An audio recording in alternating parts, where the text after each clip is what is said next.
Atlantic charter 1941. இந்த Atlantic charter அப்படின்னா என்னன்னு கேட்டிங்கன்னா, இரண்டாம் உலகப் போர், செகண்ட் வேர்ல்டு வார் நடந்துக்கிட்டு இருந்த சமயத்தில் அமெரிக்காவுக்கும் பிரிட்டனுக்கும் இடையே கையெழுத்தாகக்கூடிய ஒப்பந்தம் தான் இந்த அட்லாண்டிக் சார்ட்டர். இரண்டாம் உலகப் போர் யாருக்கும் யாருக்கும் இடையே நடந்ததுன்னு கேட்டிங்கன்னா, ஆலிடு ஃபோர்ஸஸ்.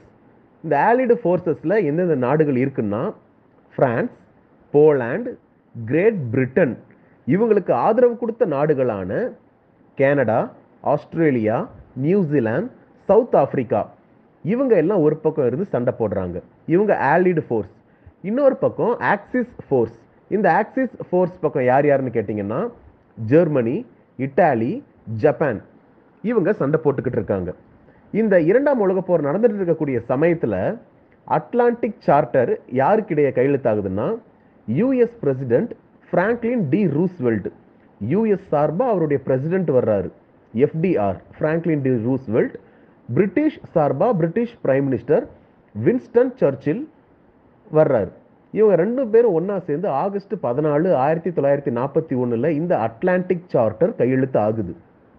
இந்த அட்லாண்டிக் சார்ட்டரோட சிறப்பம்சம் என்னென்னு கேட்டிங்கன்னா, இரண்டு நாடுகளும் டெரிட்டோரியல் எக்ஸ்பென்ஷன் இதுக்கு மேலே பண்ணக்கூடாதுன்னு சொல்கிறாங்க. அதாவது இந்த நாட்டை நான் எடுத்துக்கிறேன், அந்த நாட்டை நீ எடுத்துக்கோன்னு டெரிட்டோரியல் எக்ஸ்பென்ஷன் பண்ணக்கூடாது. ரெண்டாவது, லிபரலைசேஷன் ஆஃப் இன்டர்நேஷ்னல் ட்ரேடு. உலக அளவில் வணிகம் நடக்கிறதுக்கு இவங்க லிபரலைஸ்டாக இருக்கணும்னு சொல்கிறாங்க. இன்னொன்று, ஒரு கடலில் வந்து நான் இது என்னோட ஆக்கிரமிப்பில் இருக்குது, இந்த கடல் உன்னுடைய ஆக்கிரமிப்பில் இருக்குன்னு சொல்லக்கூடாது. ஃப்ரீடம் ஆஃப் சீஸ் இருக்கணும், இன்டர்நேஷ்னல் லேபர் இருக்கணும், எக்கனாமிக் இருக்கணும். அப்போ தான் மக்களுடைய வெல்ஃபேர் ஸ்டாண்டர்ட்ஸ் உயரும் அப்படின்றாங்க. இன்னொன்று, ரீஸ்டோரேஷன் ஆஃப் செல்ஃப் கவர்மெண்ட்ஸ்.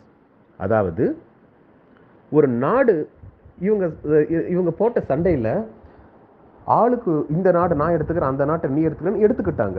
இப்போது அங்கே இருக்கக்கூடிய மக்கள் எந்த நாட்டு கூட போகணுன்னு அவங்க ஆசைப்படுறாங்களோ அதற்கு ஏற்றவாறு, மக்களுடைய ஆசைக்கு ஏற்றவாறு அந்த பவுண்டரியை செட் பண்ணணும்.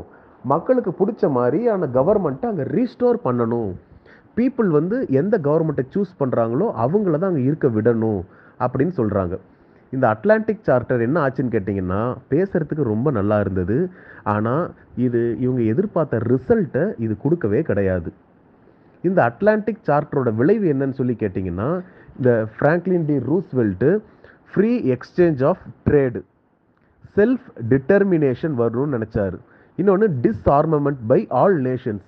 என்ன இந்த டிஸ்ஆர்மமெண்ட்டுன்னு கேட்டிங்கன்னா, துப்பாக்கியோடு இருக்கக்கூடிய ஒருத்தர் துப்பாக்கி இல்லாமல் நிலை தான் டிஸ்ஆர்மமெண்ட்.